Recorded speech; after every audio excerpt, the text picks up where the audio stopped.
Well, hello you. This is Shane from Shane's Books and Review, and I'm glad you made it back today, and I hope your day is a good one. We're going to be talking about another book that Lynette had suggested in this comment a couple weeks back, and this one really surprised me. It's right up my alley. It's completely what I look for in a sci-fi book.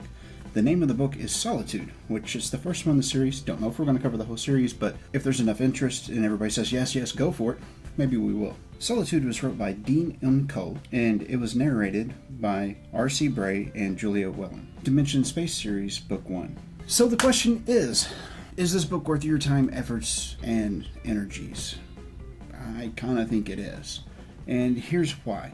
It kind of makes me think back to the first time that I read any of the greats whenever it comes to sci-fi. There's all kinds of good things in this book. Now, it does drone on a little bit, but that droning is needed because the story is a lot more unique than what is portrayed in the descriptions that you can find on Audible or Amazon or wherever. Quick overview of the book is that quite simply, there's a thing that happens. I don't want to describe it because this is what turns it into a series. And whenever this event happens, there's technically speaking 3 people that we know about in this book that are left alive. You have an astronaut by the name of Brown, which there's a running joke through the whole book about that, but also there's a character that ends up stranded by himself, and he ends up figuring out what he was supposed to be doing with the rest of his life was to save this person that's stuck on the space station.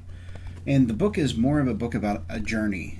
It's filled with hope, but realistic things and extraordinary things are constantly working against the characters to keep them from getting to their end goal for this particular book. There's a lot of humanity that's in this book too. I felt like there was a lot of truth of the way that people would behave in these types of situations of extreme solitude and the internal struggles that they would be going through, knowing that they were the last one and then discovering maybe not, maybe I'm not the last one. So it was interesting to see how these things played out through the book and how they had relationships with themselves, essentially. So it was interesting to see the ways that Vaughn kept himself entertained whenever it came to getting from one side of America to another, what he decided he was going to do with himself, and his almost demise because of that extreme solitude. It was a unique perspective, but it's not a completely ununique scenario. I've mentioned this a few times whenever it comes to technology. It's great, but it has a way of causing a big divide, and it has a way of keeping people separated and comfortable in their own little bubble, but not actually experiencing life. See, experiencing life.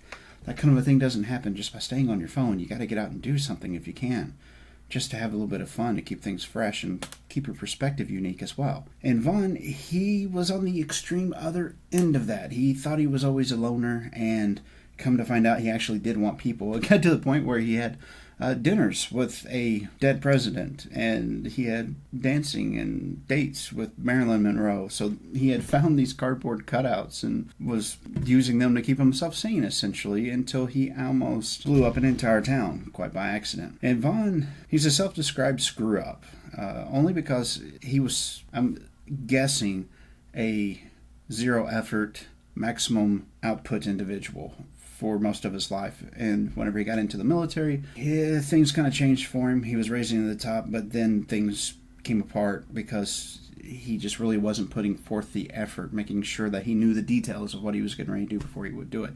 And so that was part of the realism, because people like that really, they get stuck. They don't go very, very far. But then there's the very few rare ones that aren't like that, that exceed and do very well for themselves. Which takes us over to Angela. She's the exact opposite of the self-described screw-up. She ends up becoming an astronaut. She's pretty well the lead of everything whenever it comes to what is happening on the space station. The biggest plight that she had that really kind of rang home was that, and they did reference Mark Watney in this. I almost said Wahlberg, but anyway. The long of it all is she had to figure out how to get a busted space station to keep her alive long enough for her to even have hope that she could eventually return to Earth. Now, what Don't they have ways to get home? Yes, they do, but you got to read the story to figure out why that wasn't happening. Yes. And the thing that was kind of not expected for me was I expected it to not be something that would really get me engaged with the characters and the feelings of the characters in the book. And that was actually completely an inaccurate thing on my part, because as I read this book and I got to know Vaughn, he might be a screw up, but he's wanting to do the best that he can in any given situation.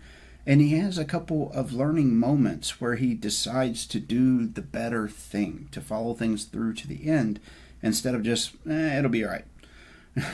Which sometimes I've been guilty of in the past, but I've gotten to the point where Vaughn is, where I want to make sure everything is done proper so that those things just don't happen. But it was seeing the interaction in between Vaughn and Angela, the way that they would check in with each other at the exact same time on a daily basis, his fights to get to her to see if he could rescue her or even if he could get to her. But I found that I was becoming more and more endeared towards the two of those by the end of the book. So there's a undercurrent of a story of love as well. That was kind of unique. It really wasn't pedantic in the way that it was wrote, and it wasn't incredibly unique and different in the way that the love story filtered into the book. But their story was different because of the situation that they were in. And it was in those little details that I found myself liking the story more and more as we went. And that brings us to the question of the week. So this one's kind of obvious if you read the book. So let's just have it out there. You have an opportunity, because there's been a mass event that happened. You know, there's a lot of massive event type questions of the weeks, right? But look at the books that we read. Makes sense.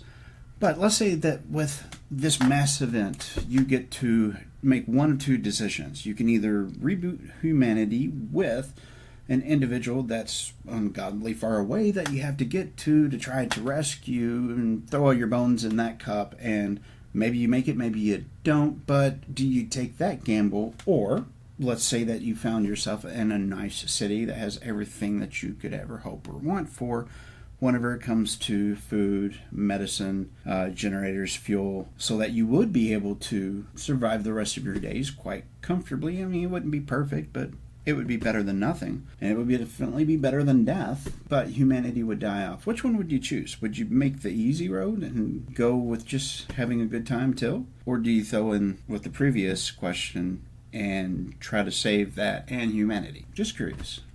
Let me know down there. I actually would like to know. Now for the user call out. This is the most interesting thing that me or my editor has found this week, and you know, I completely agree. In a couple weeks' time, what are we going to talk about? Well, hopefully by a couple weeks' time, I'll already have this book done. There's a new Jack Reacher. That's what I was trying to remember the other day.